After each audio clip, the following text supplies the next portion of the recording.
Amazing grace, how sweet the sound. It means everything, and I think that it's so great that we have a president who would humble himself to do something like that. You know what I mean? We've never had a president like that before, ever, who would get up and sing in front of a crowd because of some deep down heartfelt feeling that he was feeling for those people who were lost in their church. You know, it was a great moment. It was a great moment for America. It was a great moment for life itself. So I'm very proud of him. Singing Amazing Grace, Love is Love, gay marriage. What else did we have? Obamacare. Well, Obama had a really big week. Yeah, it's been exciting.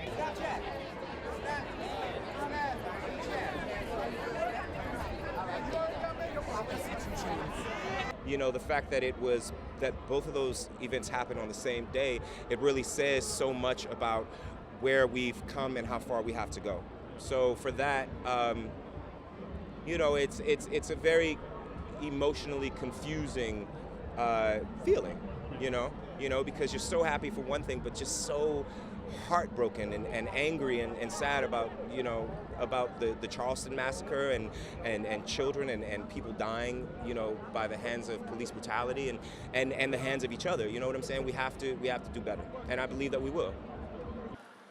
That say a wretch like me. I was really moved, actually. I was really moved. It was so interesting. It felt like it came out of nowhere, and so it was a wonderful, moving moment. I got chills. That was so beautiful, and it's such a iconic, deep song that lifts us up. And at this moment in time, we needed it. And what a kind of brave thing for him to do. I'm not gonna lie. As soon as I saw him sing "Amazing Grace," I was so happy. It just was.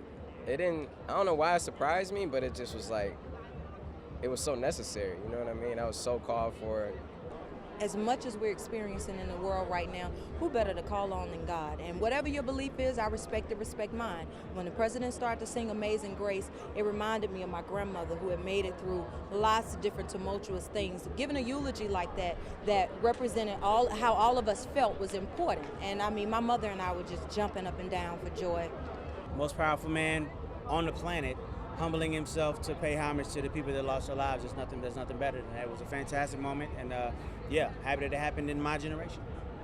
You know, after such a dark time, where literally our freedom of living without fear, for fear of a crazed person assassinating us while we, you know, praise and worship God is unfathomable. So to have our fearless leader lead us in Amazing Grace was Amazing Grace. What's going on, man? Where you gonna meet? Right there. Everybody has a right to love. Love wins. That's what it's about. Love who you want to. Thank you.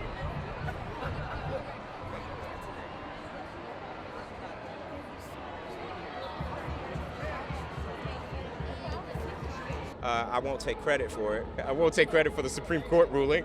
But at the same time, I do think that art can change the world, and I do think that art can kind of lend a face of normalcy as to what it is to be what some may call different. So for that, I'm honored to have a small little piece of that, but I just hope that with the Supreme Court ruling, which is so phenomenal, so great, that we keep our eyes on the prize and that we're not done yet. Hi. So it's a giddy time for me in so many ways, but as a trans woman of color, I can't help but think about the straight identified men that I've dated over the years who either implicitly or explicitly have told me that I only deserve to be loved in private and not in the open. And I hope this moment inspires them to come out and stand beside the trans women that they love privately and stand beside us in the fight for equality and justice.